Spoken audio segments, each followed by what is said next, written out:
નમસ્કાર વિદ્યાર્થી મિત્રો, ધોરણ 10 ચેપ્ટર નંબર 14 સંભાવના. આજે આપણે સંભાવનાની અંદર પત્તા વિશે ખ્યાલ મેળવવાનો છે. વિદ્યાર્થી મિત્રો, અત્યારે જે અહીંયા વાત કરી રહ્યા છીએ એ ઓપન એક્ઝામ એટલે કે કોમ્પિટિટિવ એક્ઝામની અંદર પણ આ બધી માહિતી છે તમને ઉપયોગી સાબિત થઈ શકે છે. તો વિદ્યાર્થી મિત્રો, પત્તાની વાત છે તો ટોટલ પત્તા કેટલા હોય તો આપણે બધા જાણીએ છીએ. ટોટલ પત્તા જે છે એ કેટલા હોય છે?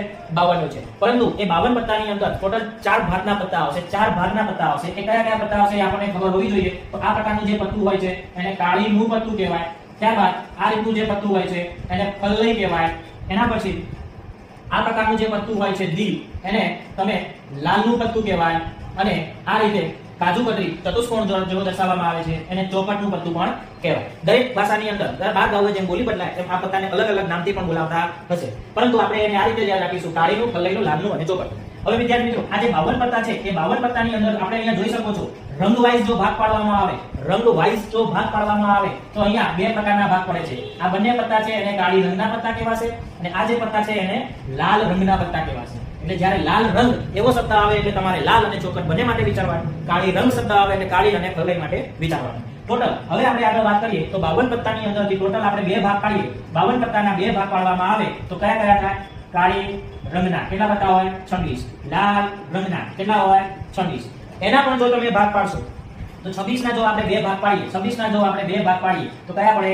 કાળીનું પત્તું, ફલ્લઈનું પત્તું. તો કેટલા કેટલા થાય? 13. તે જ રીતે લાલ રંગના પત્તા, પરંતુ એના પણ જો આપણે બે ભાગ પાડીએ તો શું મળશે? લાલના પત્તા, ચોકટના પત્તા. લાલના 13, ચોકટના પણ 13. હવે આપણે બધા જાણીએ છીએ આ જે 13 પત્તા છે એ 13 પત્તા કયા હોય? 13 પત્તા કયા હોય? તો એકો હોય, દુરી, તીરી, ચોકી, પંજી, છગ્ગી, સત્તી, અઠ્ઠી, નવવી, દસી.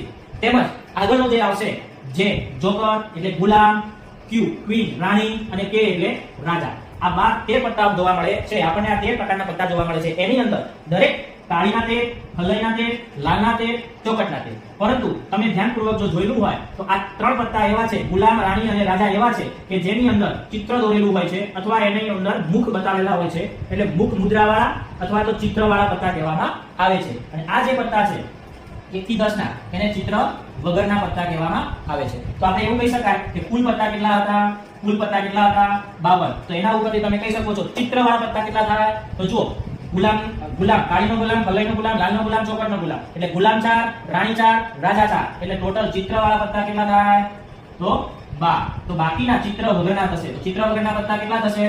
તો 52 માંથી જે 12 કાઢી નાખશો એટલે મળશે 40. તો આ રીતે આપણે અલગ અલગ પ્રકારની સંભાવના શોધી શકાય છે. તો તમારે પ્રેક્ટિસ માટે તમારે એનો જવાબ નક્કી કરી આપણે કોમેન્ટ કરવાની છે કે લાલનો એકો કેટલો?